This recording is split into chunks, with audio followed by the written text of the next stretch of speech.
Hello, I'm Archbishop Christopher Coyne, and this is Coffee with the Archbishop. And joining me as one of the regulars on this broadcast is the Director of Communications for the Archdiocese of Hartford, Mr. David Elliott.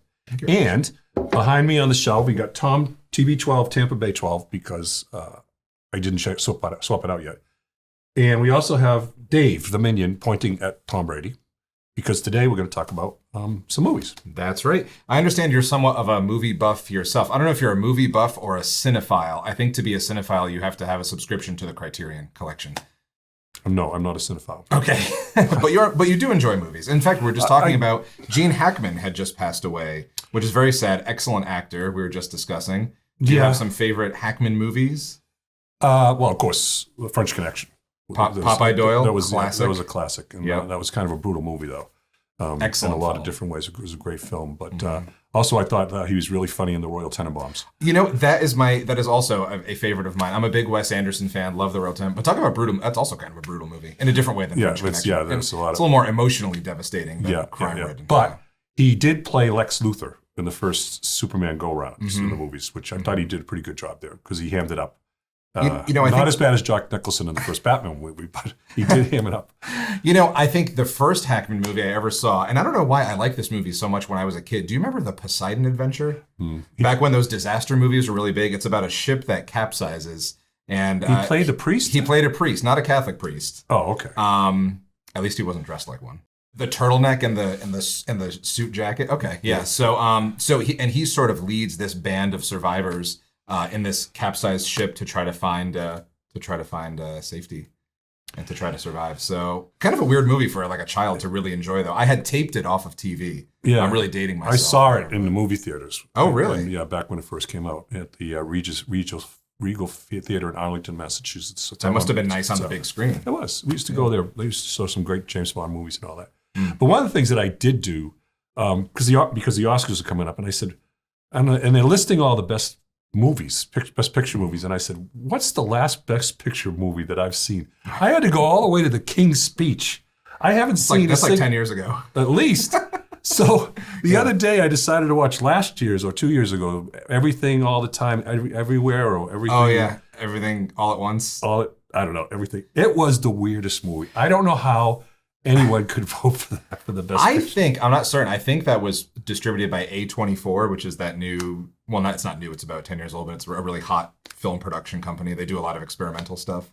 Well, I think part of it is that they've kind of watered out the vote because now it went from 5 movies to 10 movies. Yeah. And that, so one movie can just kind of win with a not necessarily with a huge volume of votes. That's true. So it kind of, you're right, it dilutes the process a bit. Did you see a film this year that maybe you think is worthy of being hailed as the best picture? Oh, I have to take it back. I did see Oppenheimer. Okay. That's last year. Okay. I saw Dune 2.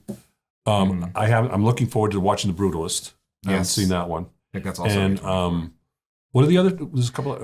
Well, of course, there's A Complete Unknown. I think was nominated. The film about Bob Dylan. Yeah. Which, as you know, I have a lot of strong, big feelings on. Yeah, and I'll watch it when it's on free TV, or when I can watch it on one of the Netflix or something like that. But I wouldn't pay for it. I have seen some of the clips from it, and I think he does a pretty good job of imitating him in terms of singing and all that. Or it's not imitating so much as kind of evoking him as he's singing and all.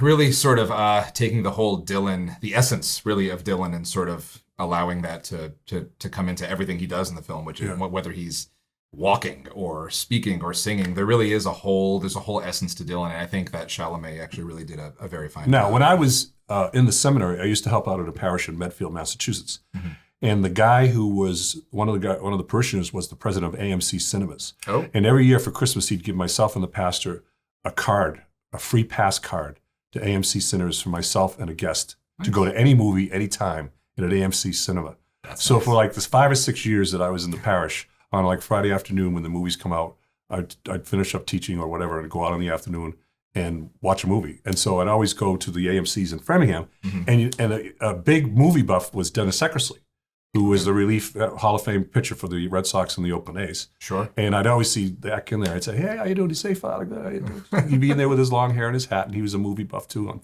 He'd go in there Fridays to see the first runs. Wow. And so I saw movie after movie after movie. So that's when I became more of a movie fiend. Sure. I was never a cinephile. I don't go to like see, foreign art house stuff. Yeah.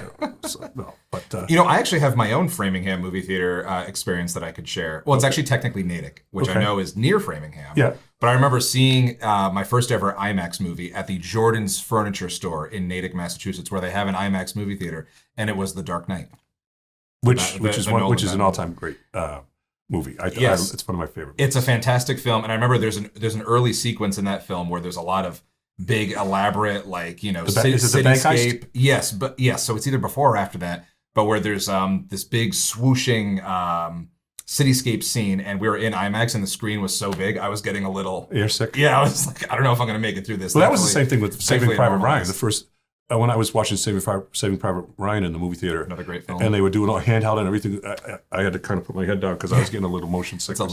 That's one of those films that never gets old for me. I've probably seen it 10 times, and it's horrible, horrific in the sense that just the first 20 minutes is just. Yes. It just really brings home the fact of war and what it does to everybody, to men. It's awful. I think Tom Sizemore's role in that, he's fantastic in that, and of course Tom Hanks. I mean, always great. So okay, now we gotta get a little Jesus here, a little Catholic. So, of all the films that are made about Jesus, which one is your favorite? I think the one from the 1950s, The Greatest Story Ever Told. Okay. I think that's my favorite, just because there's such a lushness to the cinematography, and it's just it's Hollywood at its 1950s, 1960s best, and the score that's with it, and the way they tell the story, and the seconds, the crowd scenes, everything is just amazing. But my favorite scene is the temptation in the desert. There's a scene at the beginning where he's tempted by the devil in the person, in the guise of a person, and it's a really powerful scene. I love to show that to people and just say, this is how I understand that. But I think that's my favorite one. Yeah, I think for me, the best is The Passion of the Christ. Talk about brutal, an exceptionally brutal movie, but I think very, very well done. But my favorite, and I'm looking at Father Matt Gorick, who's standing out of frame right now, is the 1973 version of Jesus Christ Superstar. All right. Did you like the version that was on television like 3 years ago? That wasn't bad. That was pretty good. It was shot in a warehouse in Brooklyn, right? Yeah, I actually don't know that, but I did watch it live on Easter. I don't know if it was live. But it was live. Okay, it was live with John Legend, and I thought it was good. In fact, when we were in the Holy Land, Father Matt had pointed out to me the tree where they had shot the scene where Judas hangs himself, and it was a big deal for me because Father Matt knows how much I love that movie. Yep. So that was a big. Make no mistake, it wasn't the biggest highlight of the trip, but it was a highlight. So yeah. So there's much more that we could say about movies. Yes. So let's just say this is part one. Okay. Then we'll come back and we'll pick it up part two. That sounds good. Talk a little bit more about movies. So this is Archbishop Coyne with Coffee with the Archbishop signing off.